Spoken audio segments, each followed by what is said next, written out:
Hey guys, Classified Recon here with another performance test with Battlefield 4. Now this is with the R7 260X 2GB version, which is the Asus model, with the Athlon 760K and running 4GB of RAM. Now the thing is, I really run at 8GB of RAM, but I disabled 4GB of RAM, so it only sends 4GB of RAM to Battlefield 4. So if you have more than 4GB of RAM, say 8GB of RAM or 12GB of RAM, you'll know it'll perform better.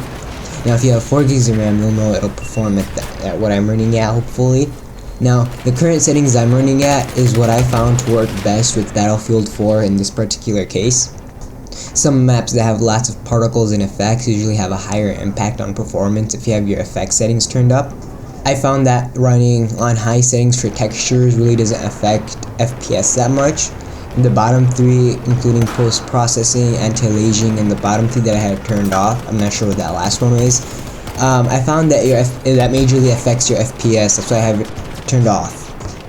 Now one thing to keep in mind is I'm running at 1080p here because I have a 1080p monitor, but if you have anything below that, it'll perform much better. This is because the R7 260X isn't that good on 1080p games, but since I have a 1080p monitor, if I downscale it to like 720p, it won't look that well. So I did try it on my 720p monitor and it runs greatly. I can run on ultra settings and it's above 30 FPS. Now if you do run at 1080p, keep in mind that the textures highly affect this, because if you're running at medium, since 1080p is such a large, has more pixels, it does look better, so there's a trade-off there.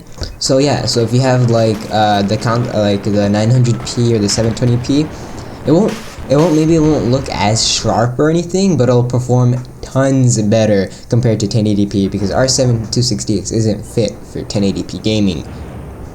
Now in between map to map, the FPS does vary greatly. Some maps have an extremely high FPS rate, like interior maps, compared to maps that are outside and much larger. For example, if you're running a conquest server compared to a team deathmatch server, a conquest server will have more impact on your performance. However, one thing that I did notice was the FPS does stay well over 30 and only went below 30 once or twice. And if it did, it wasn't much noticeable. This game does run very smoothly even though it's under 60 FPS. I don't have like any stutters with the game or any noticeable frame dips. Except one thing I did notice was when I load into maps, I do have to wait for the textures to load in, I think like one round before I actually die. Not one round, but you know, one death. But I think that just has to do with my hard drive because I don't have an SSD.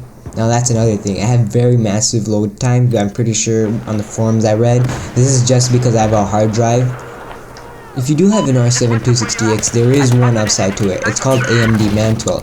Now the reason I have this turned off, so it's Direct 3D11, is because my recording software, I'm using AMD Raptor.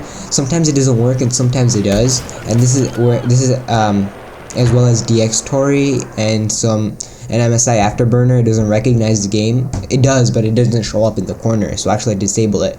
But if you have AMD Mantle enabled, before it wasn't as effective, but I think after a couple updates it actually works really well and does have an impact on my performance, and it's a lot better and the FPS is a lot more smooth.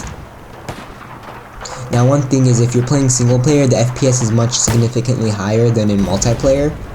So if you're playing only single player, keep that in mind, it'll run completely smoothly. Now I haven't had any problems with this game while playing in multiplayer with any FPS drops or the game's crashing. I did have some networks problems, but I did have that fixed. It didn't have to do anything with my computer. Now the graphics card works really well with this computer. It doesn't overheat and it's not too loud. Now running more RAM with this game will highly affect the FPS, because when I had 8GB of RAM I was running around 50 to 40 FPS compared to the well above 30 I had.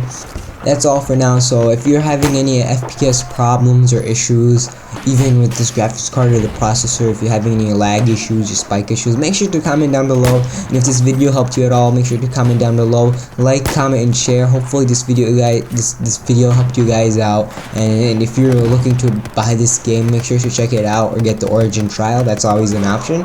And check back later, I'll be having further tests on many different games such as GTA 5 and Saints Row. Thank you for watching.